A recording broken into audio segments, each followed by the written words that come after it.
Want to talk about one specific topic which is very interesting, but at the same time many people they don't understand about this. So I decided to make a short video and talk about this particular topic, hoping that it will help a lot of people to understand this specific topic. So to get started, let me ask you a question. Have you ever heard anyone saying, if you are just saving, you're losing? If so, have you ever wondered what does it mean? For many people out there, it does not make sense at all, right? So let's go deep down and find out what it really means. If anyone is saying that if you are just saving, you're losing, that means they're talking about a silent and blatant killer of wealth accumulation, which is inflation. Now here is a question: what is inflation? Inflation is the rise in prices of goods and services over time. When prices increase, your purchasing power decreases. For example, let's say if the inflation rate is 3.5%, your $100 today will only be worth $96.50 next year. Now, when inflation happens, or what triggers inflation? Inflation happens when a country prints more money than it earns. So it's very straightforward to understand, right? The result is everybody will lose some value of their money. Some refer to inflation as a hidden tax also. Now, inflation is a major factor to consider when you build up your financial future. For instance, if you put your money in an account with a zero rate of return, its value will certainly decline in a long run.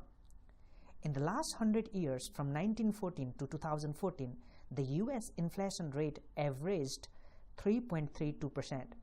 Let's put things in perspective so that we can have a clear concept of how this inflation could impact our wealth accumulation process. So let's take a look at the prices of some basic items over time.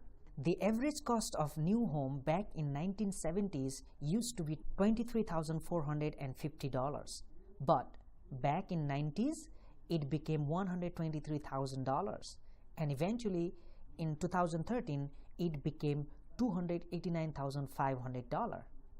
Similarly, the cost of new car back in 1970s used to be $3,400, but coming back to 90s it became $16,950, and eventually in 2013 it became $31,352. Likewise, a loaf of bread back in 1970s used to be 25 cents, but in 90s it became 70 cents, and 2013 it became $1.98. And last that I want to show you is wages. Back in 70s people used to have in average $9,400 wages, but in 90s it became $28,960, and eventually in 2013 it became $44,321. So let me ask you a question. What will your $100 do in next 20 years? Assuming the inflation rate is 3%. If you have $100 right now, 5 years from now, your $100 purchasing power will decrease to $86. That means whatever the value of $100 that you have right now will decrease to $86 5 years down the road. To say it in another way, you have to have $116 to buy things which is worth $200 today. From 10 years from now, the value of that $100 will decrease to $74, which means you have to have $134 10 years from now to buy things which is worth $200 today. And if you go on 15 years, the value of $100 that you have today will be $64, and you have to have $156 to buy the same thing which is worth $200 today. How about 20 years from now? If the inflation rate is just 3%, 20 years down the road, your $100 today will have its value $55. That means you will have to have $181 to buy things which is worth $200 today. Now, can you imagine how this inflation can impact your money or your wealth accumulation process? To take this little further, let's say you plan to retire with $4,000 income per month in today's value. Now 20 years later, at 3% inflation rate, you will need to have $7,224 per month to maintain the same purchasing power. So my question here to every one of you is, are you prepared for it? Do you think that you should save more and spend less? Hey, I understand for many of you, all the facts and the question that I am asking here might seem really insignificant for the timing. But look, this is what I know.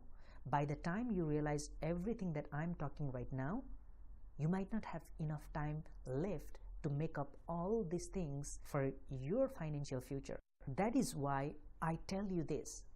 You either choose to be financially educated right now, or be prepared to have some kind of excuses to clarify your next generation why you were never presented with some kind of opportunity to learn about personal finance so that your situation would be different. By the way, I'm not giving any kind of financial, tax, or legal advice through this video. This video is absolutely for educational purpose only. However, if you want to learn more about personal finance and various aspects of personal finance, I'll leave a link above or below this video so that you can catch on to all those information with me.